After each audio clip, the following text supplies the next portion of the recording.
Hey, bienvenue dans ton Yann et Frank. Aujourd'hui, Pierre Poilievre de retour au Parlement canadien. Yes, victoire, ben, ça, c'était pas une surprise, là, cette affaire-là, on va se le dire. Mais quand même, c'est parce qu'il y a des gens dans les médias, en tout cas, de ce qu'on m'a dit, qui prédisaient quasiment que la candidate indépendante allait gagner. Parce que du monde, ils ont leur copium est bon, il faut le dire, là. Ouais, mais Donc, on sous-entendait que Pierre Poilievre ferait un moins bon score que le député qui venait tout juste de gagner son siège. Rappelons-le, là, quand Pierre n'est pas élu dans son comté ontarien, ben, il y a un député albertain qui a levé la main, qui a dit: Hey Pierre, il dit, j'ai un comté sûr chez nous, c'est un château fort, on arrête-tu de niaiser, je démissionne, prends mon comté, puis go for it. Puis Mark ouais, Carney puis a été quand même classique, a déclenché l'élection partielle rapidement pour permettre à Poilievre d'être là à l'automne. Faut le dire, là, sérieusement, il y a un respect des traditions parlementaires au niveau fédéral qui est beaucoup plus grand qu'au provincial. Euh, ouais. on a vu comment que Legault a niaisé pour l'élection partielle là, parce qu'il était sûr de la perdre. Là. Ben, Mark Carney, c'est plus un homme que François Legault, si on Ouais. peut confirmer. Là, je suis en train de me dire, Chris, on a parlé pendant une demi-heure avant que le podcast commence, puis ton micro était bien correct, puis là, je viens de l'entendre pétasser esti, pendant qu'on commence. Chris, cochonnerie d'équipement. De... On ne sait pas encore là, c'est quoi qui cause ça. Là. On se doute que c'est l'ordinateur, là, mais je ne sais pas c'est quoi qui se passe. Là. On va essayer de, on va essayer de régler ça. Là. Fait que c'est ça. C'est comment Euh, on recommence? Ben là, je pense pas, là. On va juste continuer, là, mais je sais pas pourquoi ton micro fait ça. Ça commence à me péter le cul solide, là. Mais c'est ça. Euh, hein? Il ne doit pas payer assez cher. Je sais pas. Je comprends rien. Non, mais c'est ça, juste pour le dire au monde, c'est qu'il y a eu une mise à jour du logiciel que Yann utilise, puis depuis ce temps-là, il y a comme un bug, mais là, Chris peut pas revenir à l'ancienne version non plus. Fait que là, je sais pas trop ce qu'on va faire. Mais on va faire de quoi. Fait que c'est ça. C'est le petit bout qui gosse avec la technologie. Fait que c'est ça, Poilievre qui remporte haut la main l'élection partielle de Battle River Crowfoot. Donc, c'est le comté où il est allé se représenter avec 40 548 votes, 80,4. C'est à peu près le même score que l'autre type qui était là avant. Je pense qu'il avait fait 81 ou quelque chose de ma fait que, bref, essentiellement le même score. Sauf que l'autre, il n'y avait pas 214 candidats qui se sont présentés contre lui dans une liste et il y avait la mécanique quand même assez particulière cette fois-là de. Il fallait écrire le nom du candidat. Ben, c'est ça. C'est ça, vu qu'il y avait 500 000 candidats, pour ne pas faire une liste de 4 pieds et demi de long comme la dernière fois, ils demandaient aux gens d'écrire le nom dessus. Fait que c'est la première fois que je l'entendais. Celle-là, c'est comme une manière de contourner un peu cette affaire-là. Puis peut-être on y reviendra un peu tantôt, mais moi, ce qui me dérange avec ce truc-là, c'est que moi, j'ai pas de problème à ce que des gens trollent la démocratie. Ça me dérange pas. Ça fait partie de la game. Arthur Rhinocéros fait ça depuis toujours. Parti Rhinocéros fait ça depuis toujours. Ce qui me dérange, par contre, c'est que ça fait 2 fois que c'est sur Poilievre qu'on fait ça, puis que Carney, lui, ça dérangeait pas. Fait que moi, je trouve que ça donne l'impression que c'est-tu vraiment un truc pour le mode de scrutin puis pour troller ou c'est une patente de gauchistes contre les conservateurs? C'est une patente de gauchistes contre les conservateurs. C'est plus à ça que j'ai l'impression. Moi, Ouais, c'est pas fair pour les citoyens, tu sais, je veux dire, troller la démocratie, OK, fair enough, tu sais, le parti Rhinocéros, tu fais une joke, tu fais un faux programme, à la limite, c'est de l'humour, tu sais, c'est bien correct. Mais là, tu sais, il y a des personnes qui ils aiment aller voter. Ils trouvent ça important pour eux autres d'aller voter. La démocratie, c'est quelque chose, c'est une valeur qui est fondamentale. Ils se font un devoir et une fierté d'aller voter chaque fois. Mais souvent, il y a des gens qui ont 80 ans, qui ont pas une éducation incroyable, qui, tu sais, je veux dire, qui, là, c'est un pain in the ass pour eux autres d'aller voter. Là, il faut qu'ils écrivent le nom du candidat. Tu dis, ouais, c'est pas si pire que ça, Pierre Poilievre. Ouais, mais il y a peut-être quelqu'un qui voulait voter pour, je sais pas, moi, Jonathan Bridges, Ashley McDonald. Il y a peut-être des noms plus compliqués que ça. Que tu lui demandes d'écrire le nom du candidat. Tu sais, je veux dire, come on, là. ben, la joke que j'ai envoyée hier dans notre conversation, l'ancienne candidate de QS, là, Shop, Vaclana, pas tant de choses. Il y a le nom, c'est long de même. Je- j'ai même pas été capable de la retrouver dans Google parce que j'avais aucune idée c'était quoi son nom. Je me rappelais juste que c'était un nom long de même. Puis j'étais comme, OK, mais mettons elle, ce système-là ne peut pas marcher pour elle. Il y a jamais aucun citoyen qui va être capable de réécrire son nom sur la feuille, là. Tu sais, fait que là, fondamentalement, tu fais chier le citoyen, là. Je veux dire, là, ça, c'est pas correct. Tu sais, il y a probablement des gens, pas beaucoup, mais il y a probablement des gens qui ont pas voté à cause de ça. Tu sais, ils sont arrivés, puis là, il fallait écrire un nom, puis Ben, regarde, on le voit ici, là, c'est pas fair. à quoi ça pouvait ressembler, là. «Je vote pour», puis là, tu devais mettre le nom, les initiales, le nom de famille du candidat de ton choix. Puis, là, si tu marquais mettons que tu avais écrit: «Je vote pour conservateur», ton vote était annulé. Ça marchait pas. Il fallait que tu écrives le nom du candidat. Puis là, tu sais, ce qu'on dit dans l'article de Max, c'est: «L'analyse détaillée des résultats révèle l'ampleur du phénomène. Plus de 75 candidats indépendants ont récolté aucun vote, pas même le leur. Parmi eux, on OK, ils retrouve» ont été votés pour eux-mêmes. ben, moi, je pense qu'il y a du monde là-dedans, qui sont même pas résidents du comté, donc ils pouvaient même pas aller voter pour eux-mêmes, hein. Ben, en théorie, en tout cas, je sais pas si au niveau fédéral, ça marche de même. Je pense que oui, mais au provincial, Éric Duhaime a voté pour lui dans Arthabasca, même s'il résidait pas là. Parce Ouais, que mais il avait fait changer son nom probablement sur la liste électorale, donc il y avait son ouais, c'est ça, mais c'est un principe de base, là. Comme moi, quand je me suis présenté, avec la DQ en 2008, j'ai voté pour moi, même si je ne résidais pas dans le comté. J'étais dans Kamouraska-Témiscouata, qui était mon comté d'enfance. J'ai fait comme un Alex Boissonneau. Je suis retourné dans la petite patrie que je ben, suis c'est né. ça, tu retourné dans ton hood. Mais au final, tu sais, je demeurais pas là, tu sais, je demeurais à Lévis. Mais j'ai pas voté à Lévis, j'ai voté dans Kamouraska-Témiscouata. Mais oui, sauf que je pense que ce que je voulais dire par là, c'est que moi, je pense qu'il y a des gens qui ont mis le nom là-dessus, puis ils vivent même pas en Alberta. Ouais, ben, c'est probablement quelqu'un d'autre qui a ramassé signature à leur Ben, c'est ça, c'est que mettons que le gars qui a mis son nom sur Trolley ou sur la liste pour Trolley ou la fille, si elle vit à Toronto, Chris, ça prendra pas un avion pour aller voter en Alberta, tu sais. Fait que c'est ou tu sais, remplir les papiers pour voter par correspondance. Moi, je pense que c'est uniquement, c'est 100% du troll, ce truc-là. Tu sais, c'est pas des gens qui avaient l'intention d'avoir même un. Parce que le fait qu'il n'y ait même pas un vote, donc même pas leur propre vote pour eux-mêmes, ben, ça montre qu'en fait, il y avait aucunement l'intention réelle d'être candidat, là. Ben, Mais on c vient dans une situation où est-ce que 100 signatures, c'est nettement insuffisant pour être candidat. Parce que le but des 100 signatures, c'est éviter ça, hein.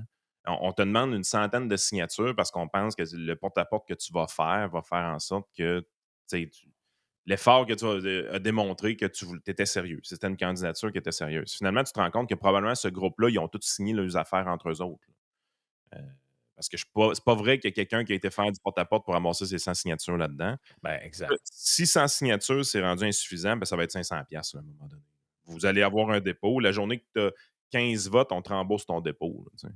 Ben, dans les, parce qu'on disait là-dedans, là, dans le fond, un petit peu plus loin, on parle de c'est quoi, dans le fond, qui pourrait être fait pour un peu régler ce problème-là. Puis on soulevait, mettons, l'idée que si tu donnes ta signature, tu pourrais la donner qu'à un seul candidat au lieu d'entériner 200 candidats. Tu sais, si quelqu'un arrive, si ces 200 personnes-là arrivent, tu te rends compte que dans les signatures, c'est tout le temps les mêmes noms.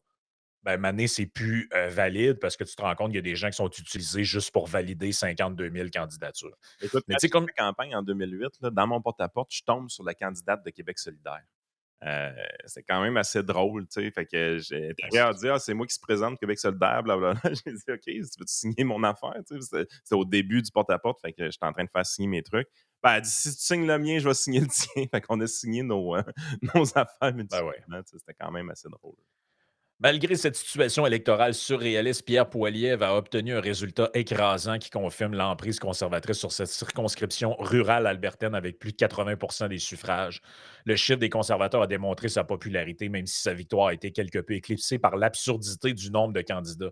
Les autres partis traditionnels ont fait piètre figure. Le NPD de Catherine Swampy n'a récolté que 1050 votes pour 2,1 tandis que les autres partis, comme le Parti populaire, a eu 137 votes et le Parti vert, 116 votes. En fait, les libéraux n'ont même pas fini deuxième. La deuxième, c'est une indépendante qui Hein, s'appelle Bonnie Critchley.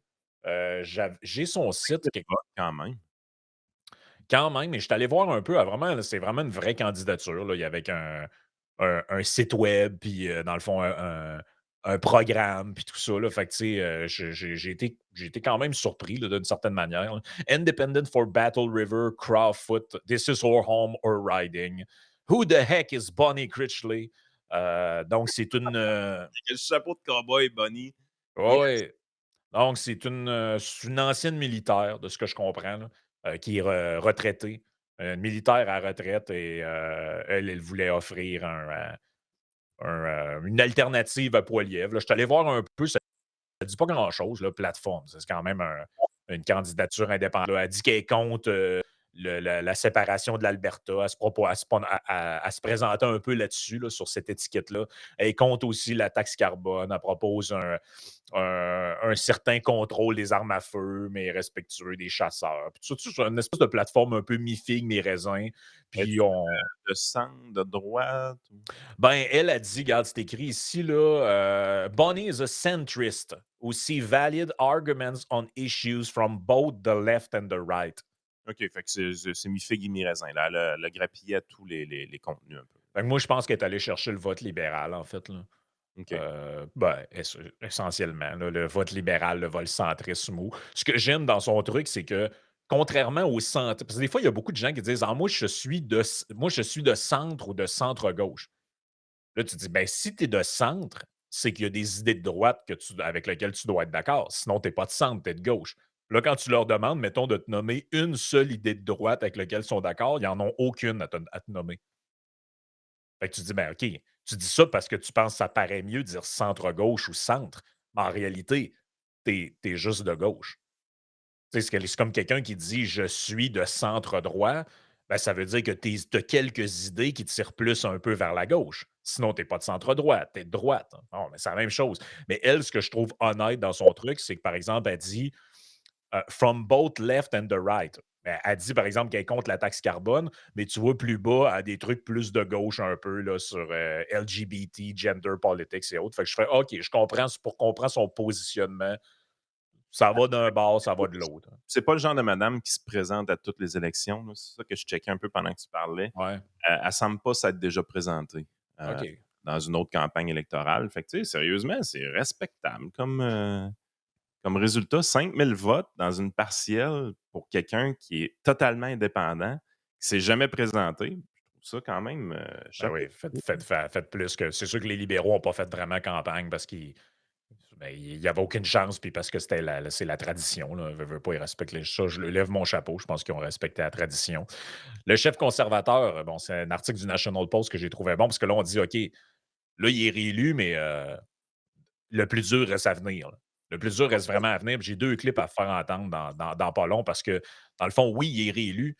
Mais là, le plus dur, c'est de rentrer au Parlement, puis c'est de se repositionner comme potentiel premier ministre. Là. Ouais. Ben, la pire étape pour lui, c'était de garder contrôle de son parti politique. Oui, Fallait pas qu'il l'échappe. Fait que ça a été réglé à peu près dans les 48 heures après l'élection, tu sais. Le fait qu'il y a quelqu'un qui s'est levé rapidement, qui a offert son siège, que tu sentais qu'il y avait encore un appui, derrière eux. Tu sais, tu as vu un début de commencement de réflexion weirdo du Québec, mais la gang de weirdo du Québec, c'est ça. Ils sont facilement ignorables, au niveau des conservateurs fédéraux. Mais ça s'était rapidement, là. Les gens se sont rapidement rangés derrière Poilievre. Fait que ça, c'était vraiment la pire étape.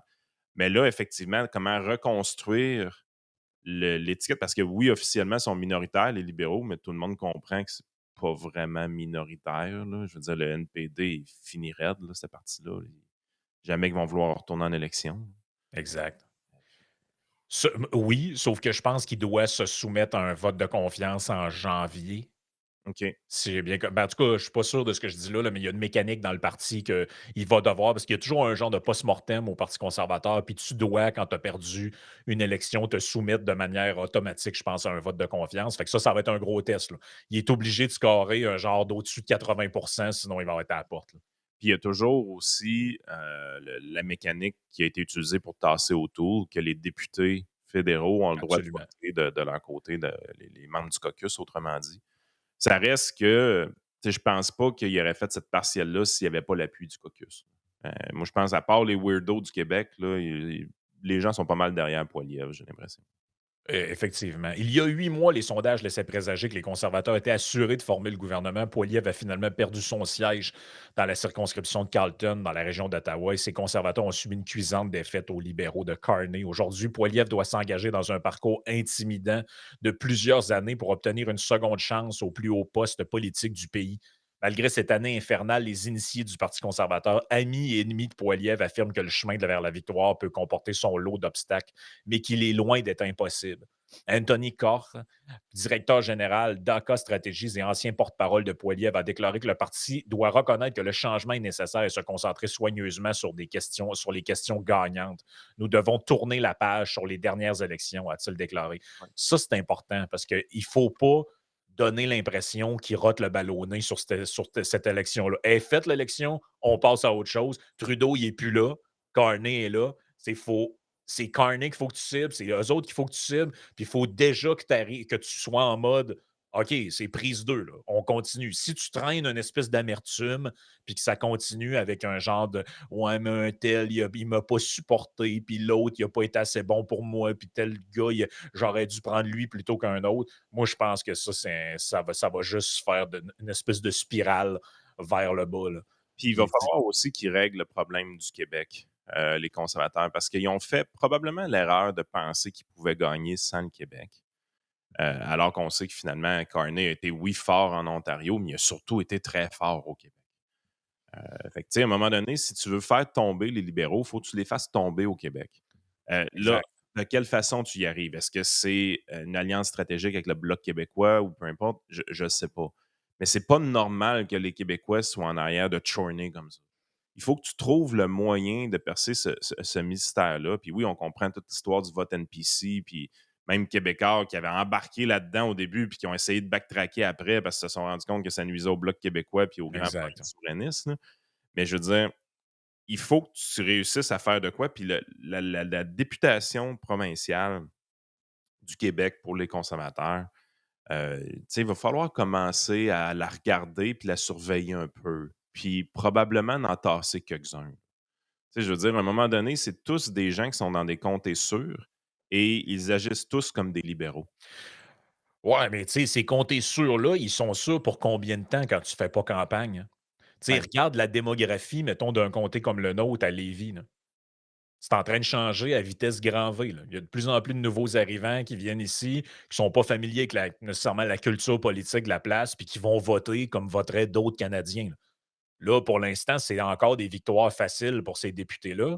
Mais notre députée à nous autres, là, Madame Vien, là, depuis que je vis ici, je ne l'ai jamais vue nulle part. Il n'y a jamais personne qui m'a parlé d'elle. Alors que dans la dernière campagne, j'ai vu le candidat libéral 3 fois. 3 fois, j'ai vu ce gars-là. Une fois sur le bord de la piste cyclable, le long du fleuve, une autre fois à l'épicerie, puis une autre fois dans un parc quelque part. Le gars, il faisait campagne pour vrai, là. Ben, elle aussi, ces gens-là vont devoir faire des vraies campagnes, là. Ouais, puis il y a des vrais Plus tôt conservateurs. que tard, là. Puis il va falloir qu'ils défendent. Tu sais, je veux dire, ils défendent pas le message conservateur au Québec. Éric Duhaime a fait une meilleure campagne pour les conservateurs fédéraux dans la dernière élection fédérale que n'importe quel député Ben conservateur. là, C'est je pense, hein. leur meilleur porte-parole, c'était Jim. Ouais, c'est ça. C'est pas normal. Mmh. La gang de Rebel News sont allés interviewer, Poilievre, justement, hier et ils lui ont posé cette question-là, là. Là, c'est quoi le plan pour le round 2? Tu sais, si on y va en termes de c'est un comme une finalement, c'est un match de lutte, là, entre les libéraux et les conservateurs. C'est quoi le plan pour round 2, là? Parce que round 1, ça a pas fonctionné. Now, I think it's fair to say without question that you've been a very effective leader of the official opposition. But then we saw the federal election. There was an unfortunate loss, of course. How do you plan on, making it back to round two? What's the change that you're going to bring so that not only are you going to be a good leader of the official opposition, but a good candidate for a conservative victory in the national. Moi, je trouve que la question est super bonne parce que combien de fois j'ai entendu ce commentaire-là? Poilievre, c'est un bon leader de l'opposition, puis il est super bon, mais on dirait qu'il est pas en mode premier ministre. Contrairement à Carney, qui a une espèce de stature de bonhomme là, qui se met au-dessus de la mêlée. J'ai Fait tellement que, de misère à aller là pareil, moi, parce que je veux ouais, mais dire, c'est la perception du monde. Je comprends je sais où tu t'en vas, mais c'est une perception que tu dois casser, ça. Ouais, mais comment tu fais pas? Hey, écoute, ça a été. Ben, c'est ingrat comme job, là. Non, non, je comprends, mais je veux dire, au niveau des médias traditionnels, tu sais, on les a toujours trouvés biaisés, toi puis moi. Ça fait longtemps qu'on les trouve biaisés. Mais là, ils n'ont pas été biaisés, là. C'était des putes. Ah ouais. Je veux dire, ces gens-là, c'était plus du biais, là. C'est de la putasserie, là. Fait que là, t'es là, tu te dis, crime, attends un peu, là. Comment tu fais pour casser ça? Tu sais, je veux dire, la seule vraie solution, c'est de promettre des subventions à Radio-Canada. Tu sais, je veux dire, c'est quand même ça qui a été l'élément le plus important dans la campagne. Je veux dire, l'acclamation de Mark Carney n'a pas. Tu sais, je veux dire, on a tous vu Mark Carney faire campagne, autant dans la. Ben, pas la primaire, mais je veux dire, la course à la chefferie avant que la vraie élection. Personne qui peut dire que ce gars-là était bon, là.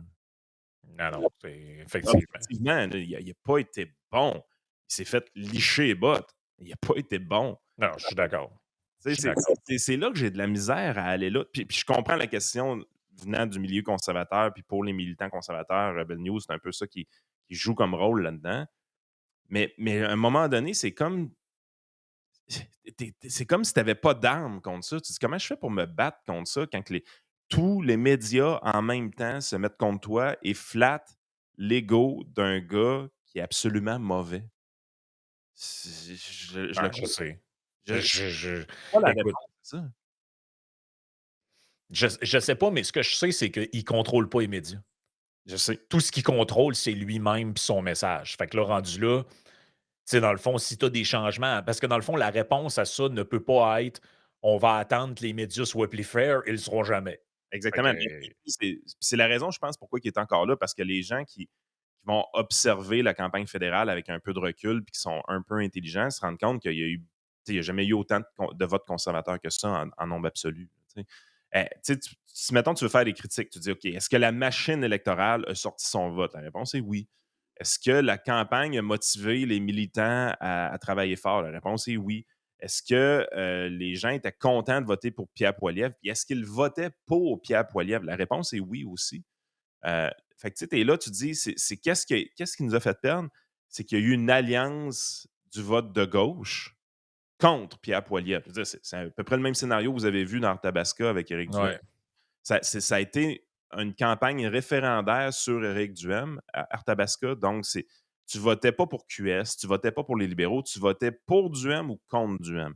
Ben, la campagne fédérale, c'était ça. Tu votais pour Poilievre ou contre Poilievre. Tu sais, même la personnalité de Mark Carney puis le beau CV, tout ça, on en riait beaucoup. Mais ça n'a même pas eu un grand impact dans la décision des gens. C'était vraiment, t'es-tu avec Trump ou t'es contre Trump? Ah ouais, ouais. En fait, c'était pire que ça. C'était pas pour ou contre Poilievre. C'était, est-ce que t'es contre Trump avec Elbows Up ou ben non, t'es pour mini-Trump? Fait que, tu sais, ça a comme fait, man, ça a dégénéré complètement, cette campagne électorale-là. Là. On a défocusé sur les politiques publiques. On a défocusé sur la personnalité du chef conservateur. Puis on a défocusé tellement sur les politiques publiques que même la taxe carbone qui devait être abolie, qui était un enjeu conservateur, ben, les libéraux ont été récompensés de le faire en pleine campagne électorale. Tu sais, je veux dire, moi, là, quand on est sorti de cette campagne-là, j'étais comme, qu'est-ce qu'il aurait pu faire vraiment pour contrer ça? Puis j'arrive pas à le voir. C'était une tempête quasi parfaite contre eux autres. Là. Puis je le pense encore aujourd'hui. Tu sais, Mmh. personne va me faire dire que Mark Carney est bon. Il y a personne qui va me faire dire que les médias n'étaient pas vendus. Puis il y a personne qui va me faire dire que Pierre Poilievre a fait une mauvaise campagne. Tu sais, il y a quelques gens qui disent: «Ah, il n'a pas mis son équipe assez de l'avant». Tu gagnes jamais avec une équipe en politique. Les gens votent pour la personne qui voit à TV. Il il aurait mis son équipe plus de l'avant, il aurait gagné? Non, je pense pas. Ouais, mais c'est une spin qui a quand même je te dis pas que le fait lui-même est important, mais cette spin-là a collé. Ouais. Moi, je l'entendais dans la bouche des gens, puis la spin a fini par coller au fond de la casserole. Puis là, ça, un coup c'est fait, c'est difficile de faire marche arrière. Puis Poilievre, ben, il était déchiré entre deux affaires contradictoires. C'est-à-dire que là, la prime était à celui qui se roule le plus dans le sirop d'érable. Ouais. Donc, s'il voulait aller chercher du électeur, de l'électeur NPC, il devait se vider du sirop d'érable sur la tête puis se mettre une casquette avec un hélice en forme de feuille d'érable. Mais plus il faisait ça, plus sa base plutôt de droite, plutôt americano-friendly, elle était en crise après lui quand il faisait ça, en voulant dire: «Voyons, pourquoi t'embarques dans le jeu des libéraux? Tu as le même discours que les libéraux». Mais là, tu comprends, il y a un numéro d'équilibriste qui est difficile à jouer, là. Mais je pense qu'il l'a réussi parce qu'en ayant le PPC, c'est quoi, 0,7% le Ouais, PPC? 0,7, genre. Ben, je pense que c'était mission accomplie, le jeu d'équilibriste. Puis, tu sais, je n'étais pas d'accord avec la position tarifaire de Poilievre, Exact. parce qu'il y en avait des contre-tarifs au niveau des Ben, consommateurs. on était tous prêts à se boucher le nez pour ça, là. Exact, mais je ne crois pas qu'avoir eu une politique plus, plus axée vers ce qu'on veut, vraiment libre-échangiste, je pense que ça aurait été nuisible. Exact. Ça aurait été nuisible, forcément, parce que ce discours-là, on l'avait avec Maxime Bernier, puis Maxime Bernier a eu 0,7%. Exact. Fait que ça n'aurait pas fonctionné. Est-ce qu'il aurait pu être plus dans le sirop d'érable, puis plus patriotique, plus nationaliste pour aller chercher plus de votes? Peut-être. Peut-être. Mais là, c'est nous autres qui auraient été inconfortables. Exact, c'est ça. Mais ça fait que c'était une drôle de stratégie, c'est ça, là. Ouais, il est allé le plus loin qu'il pouvait sans trop faire chier le monde. Parce que Exact. moi, j'étais inconfortable, mais je n'étais pas choqué. Tu sais. Mais tu sais, si mettons, il arrive puis il tombe dans le sirop d'érable, elle bosse up, puis let's go, Trump, on va y dire, puis on va y dire, puis il fait ça tous les jours. Je pense qu'il fait. Je ne sais pas s'il fait un meilleur score ou un pire score. C'est là que j'ai de la Ouais, difficulté à me faire de la tête. Puis si au final, il fait un meilleur score, ça me gosse. Non, c'est ça, effectivement. Fait que je vais le laisser. Après 5 minutes, je vais le laisser répondre, finalement. Election. That's a good question. I think we have to focus on, yes, prosecuting the government. We did that very well. We ran Trudeau out of town. We defeated the carbon tax. But I think we also have to make sure that people see the strong government in waiting that we are. We know what to do in government. We need to make sure people see that, both in me and in our caucus team. And that will be the approach we take as we go into the fall session and beyond. What are your immediate next steps going to be, whether or not you win or lose this by-election? I'm hoping to win, and my steps will be to gather our forces to prepare for the fall session, to fight for simply a lot of priorities in our mind. We're going to fight against out-of-control immigration. We're going to fight to bring down the deficit, inflation, and taxes. We will be fighting to unleash our resources by building pipelines, mines, and resource projects, and cracking down on crime, major reforms to lock up criminals and keep our communities safe. Last word to you. Well, it's just been a privilege. I've been having a hell of a lot of fun, actually, traveling across these rural communities, welcomed at the ranches, the farms, the bronc matches, the rodeos, farmers markets, the Greasy Spoon diners. It's just fun. It's good folks. It's what you see is what you get. Give you the shirt off their back type of people.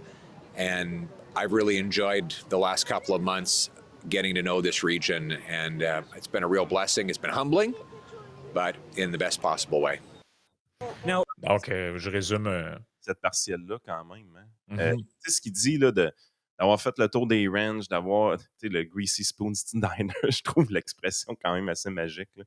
Mais d'avoir rencontré du monde, des électeurs hyper friendly, là, vous comprenez qu'il a gagné le comté à plus de 80%, ça a dû lui faire du bien parce que des fois, les politiciens déconnectent un peu trop de la population. Un politicien qui est à la tête d'un parti national dans un pays grand comme le Canada, je veux dire, ils font campagne en avion, les gars. Là, je veux dire, tu peux pas connecter avec le monde tant que ça. De revenir dans une élection partielle, un peu comme Duhem a fait, là, d'aller voir le monde sur place pendant l'été, de vraiment prendre le temps de faire une vraie campagne, comme dans le temps, probablement comme quand il a commencé au début des années 2000, ça a dû lui faire du bien.